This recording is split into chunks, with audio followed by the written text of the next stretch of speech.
नमस्कार बच्चों। अभी हम पिछले वीडियो में तक यूनिट 1 अध्याय 2 तक चल रहे थे स्थिर विद्युत में। ठीक है, आज हम यूनिट 2 में अध्याय 3 यानी विद्युत धारा में आ गए हैं। हमारे इस वीडियो में हम विद्युत धारा के बारे में डिस्कस करेंगे।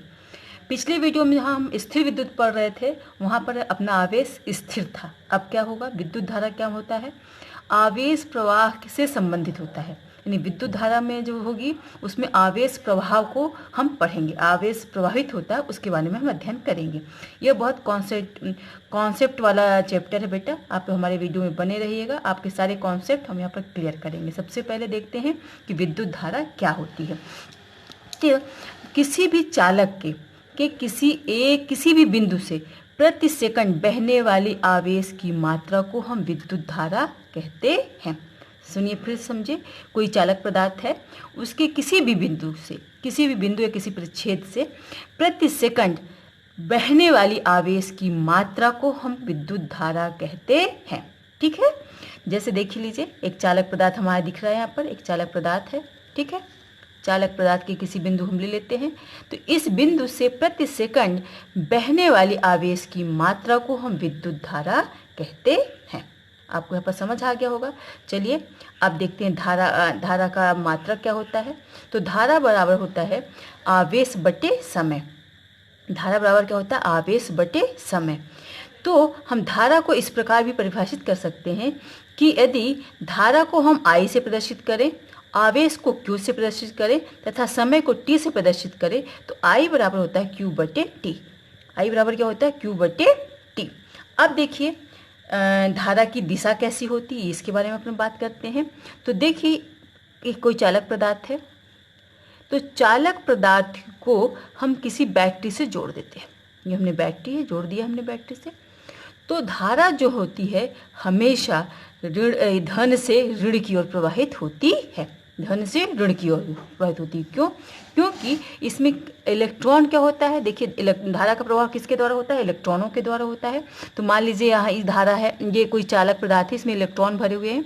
तो इलेक्ट्रॉन क्या होता है, हमेशा इलेक्ट्रॉन में नेगेटिव चार्ज होता है, तो वो किधर आकर्षित होंगे, धन की ओर। तो इलेक्ट्रॉन कैसे चलेंगे, ऋण से धन की ओर। यानी इलेक्ट्रॉन की चाल क्या होगी, धन से। ये इलेक्ट्रॉन की चाल है, ये इलेक्ट्रॉन की चाल है, इलेक्ट्रॉन की चाल है। तो फिर धारा कैसे जाएगी, धारा ऐसे जाएगी। तो यानी क्या होता है, इलेक्ट्रॉन क्या होता है, धन से ऋण की ओर जाते हैं, जबकि धारा क्या होती है, धन से ऋण की ओर प्रवाहित होती है। आपको यहाँ पर चालक पदार्थ समझ आ रहा होगा कि चालक पदार्थ क्या है। चालक पदार्थ के यहाँ पर कोई है, यहाँ पर इलेक्ट्रॉन भरे हुए हैं। इलेक्ट्रॉन जब बैटरी पर लगा देते हैं, यहाँ इलेक्ट्रॉन होते हैं। इलेक्ट्रॉन चूंकि निगेटिव चार्ज होता है, तो वो निगेटिव चार्ज क्या होगा, धन से आकर्षित होगा। ऋण की से धन से आकर्षित होता है, तो किधर चलेगा, धन की ओर चलेगा। तो इलेक्ट्रॉन की दिशा क्या रहेगी, ऋण से धन की ओर रहेगी। और धारा क्योंकि इलेक्ट्रॉन की चाल के विपरीत अपनी धारा चलती है, अतः धारा क्या होगी, धन से ऋण की ओर। आप देखिए कि इस प्रकार अगर किसी समय अंतराल में अपन धारा की बात करें, यानी मान लीजिए 5 से 10 सेकंड के बीच, 10 सेकंड के बीच धारा बहने की बात करें, तो इस समय अंतराल में धारा के प्रवाह को हम किससे डिनोट करते हैं, डेल आई से। इसे हम एवरेज धारा भी कह सकते हैं। तो इसको डेल आई बराबर क्या होता है, डेल क्यू बटे डेल टी। किसी समय अंतराल में किसी चालक में प्रवाहित धारा का डेल आई हो, तो उसको हम किससे डिनोट करते हैं, डेल आई बराबर डेल क्यू बटे डेल टी होता है। यहाँ बच्चों ध्यान से दीजिए, समय अंतराल मतलब 5 से 10 सेकंड, 10 से 20 सेकंड, यानी किसी समय अंतराल के बीच। इसी प्रकार क्या होता है, अगर इन समय अंतराल में कोई निश्चित समय यानी 10वें सेकंड में, 11वें सेकंड में चली गई बहने वाली धारा की मात्रा अगर लेने चाहें, तब उसको कैसे करते हैं, तब होगा आई बराबर डेल क्यू बटे डेल टी।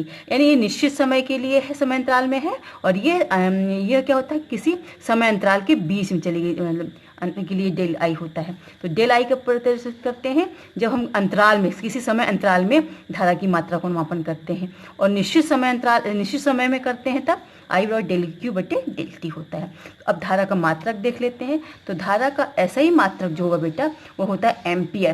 तो 1 एम्पियर को किससे डिनोट करते हैं, ए से। एम्पियर को किससे डिनोट करते हैं, ए से। तो 1 एम्पियर, तो एम्पियर बराबर क्या हो जाएगा, 1 एम्पियर बराबर क्या हो जाएगा, धारा बराबर क्या होता है, सूत्र होता है, धारा बराबर क्या होता है, आवेश बटे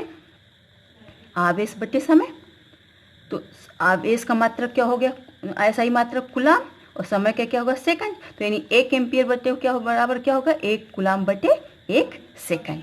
यानी इस प्रकार 1 एम्पियर को हम इस प्रकार परिभाषित कर सकते हैं कि किसी चालक के किसी बिंदु या परिच्छेद से 1 सेकंड में 1 कूलाम आवेश प्रवाहित होता है तो धारा का मान क्या होगा 1 एम्पियर होगा।